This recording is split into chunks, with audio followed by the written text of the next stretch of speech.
सब्सक्राइब कीजिए technical family channel को और इस बेल आइकन को क्लिक कीजिए मेरे वीडियो सबसे पहले देखने के लिए। अऊज़ु बिल्लाहि मिनश शैतानिर रजीम। बिस्मिल्लाहिर रहमानिर रहीम।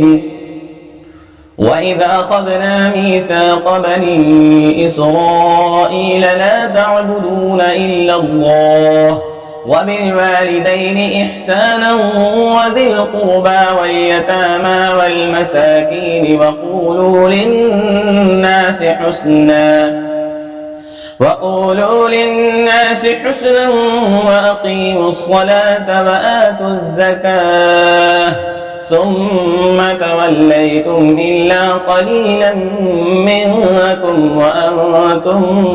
معرضون وإذ أخذنا ميثاقكم لا تسفكون دماءكم ولا تخرجون أنفسكم من دياركم ثم أقررتم وأنتم تشهدون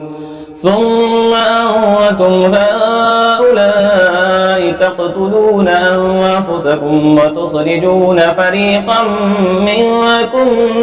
من ديارهم تظاهرون عليهم بالإثم والعدوان وإن يأتوكم أسارى تفادوهم وهو محرم عليكم إخراجهم أفتؤمنون ببعض الكتاب وتكفرون ببعض فما جزاء من يفعل ذلك منكم إلا خزي في الحياة الدنيا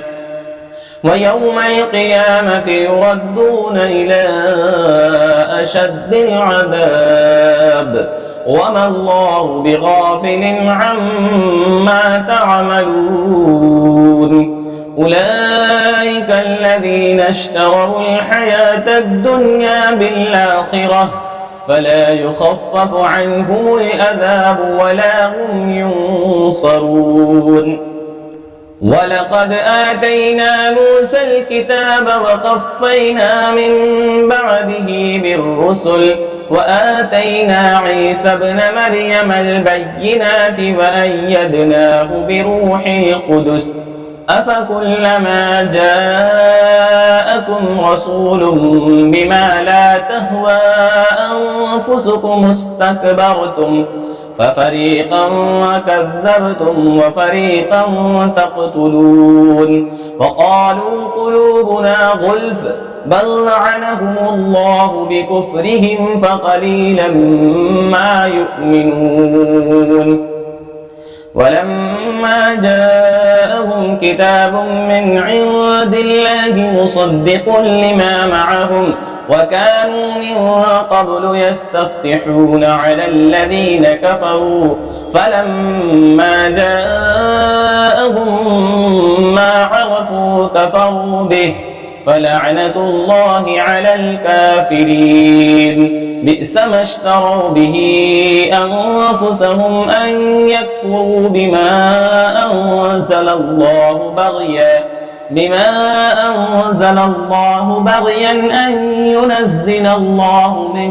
فضله على من يشاء من عباده فباءوا بغضب على غضب وللكافرين عذاب مهين وإذا قيل لهم آمنوا بما أنزل الله قالوا نؤمن بما أنزل علينا ويكفرون بما وراءه وهو الحق مصدقا لما معهم قل فلم تقتلون أنبياء الله من قبل إن كنتم مؤمنين ولقد جاءكم موسى بالبينات ثم اتخذتم العجل من بعده وأنتم ظالمون وإذ أخذنا ميثاقكم ورفعنا فوقكم الطور خذوا ما آتيناكم بقوة واسمعوا قالوا سمعنا وعصينا وأشربوا في قلوبهم العجل بكفرهم قل بئس ما يأمركم به إيمانكم إن كنتم مؤمنين قل إن كانت لكم الدار الآخرة عند الله خالصة من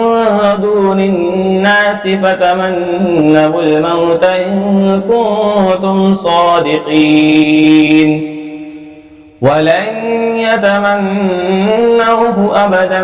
بما قدمت أيديهم والله عليم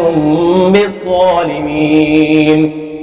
ولتجدنهم أحرص الناس على حياة ومن الذين أشركوا يود أحدهم لو يعمر 1000 سنة وما هو بمزحزحه من العذاب أن يعمر والله بصير بما يعملون قل من كان عدوا لجبريل فإنه نزله على قلبك بإذن الله مصدقا لما بين يديه وهدى وبشرى للمؤمنين من كان عدوا لله وملائكته ورسله وجبريل وميكال فإن الله عدو للكافرين ولقد أنزلنا إليك آيات بينات وما يكفر بها إلا الفاسقون أفكلما عاهدوا عهدا نبذه فريق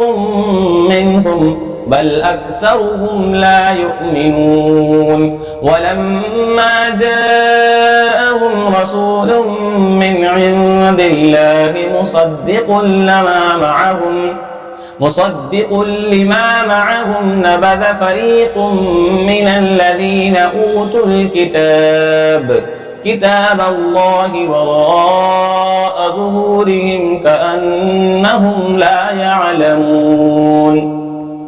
واتبعوا ما تتلو الشياطين على ملك سليمان وما كفر سليمان ولكن الشياطين كفروا يعلمون الناس السحر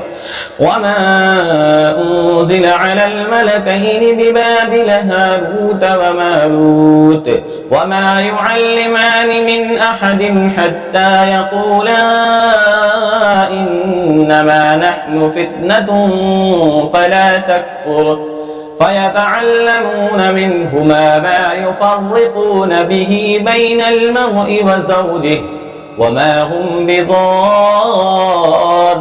به من أحد إلا بإذن الله ويتعلمون ما يضرهم ولا ينفعهم ولقد علموا لمن اشتراه ما له في الآخرة من خلاق ولبئس ما شروا به أنفسهم لو كانوا يعلمون ولو أنهم آمنوا واتقوا لمثوبة من عند الله خير لو كانوا يعلمون يا أيها الذين آمنوا لا تقولوا راعنا وقولوا انظرنا واسمعوا وللكافرين عذاب أليم ما يود الذين كفروا من أهل الكتاب ولا المشركين أن ينزل عليكم من خير من ربكم والله يختص برحمته من يشاء والله ذو الفضل العظيم ما ننسخ من آية أو ننسها نأتي بخير منها أو مثلها ألم تعلم أن الله على كل شيء قدير ألم تعلم أن الله له ملك السماوات والأرض وما لكم من دون الله من ولي ولا نصير أم تريدون أن تسألوا رسولكم كما سئل موسى من قبل ومن يتبدل الكفر بالإيمان فقد ضل سواء السبيل ود كثير من أهل الكتاب لو يردونكم من بعد إيمانكم كفارا حسدا من عند أنفسهم من بعد ما تبين لهم الحق فاعفوا واصفحوا حتى يأتي الله بأمره إن الله على كل شيء قدير وأقيموا الصلاة وآتوا الزكاة وما تقدموا لأنفسكم من خير تجدوه عند الله إن الله بما تعملون بصير وقالوا لن يدخل الجنة إلا من كان هودا أو نصارى تلك أمانيهم قل هاتوا برهانكم إن كنتم صادقين بلى من أسلم وجهه لله وهو محسن فله أجره عند ربه ولا خوف عليهم ولا هم يحزنون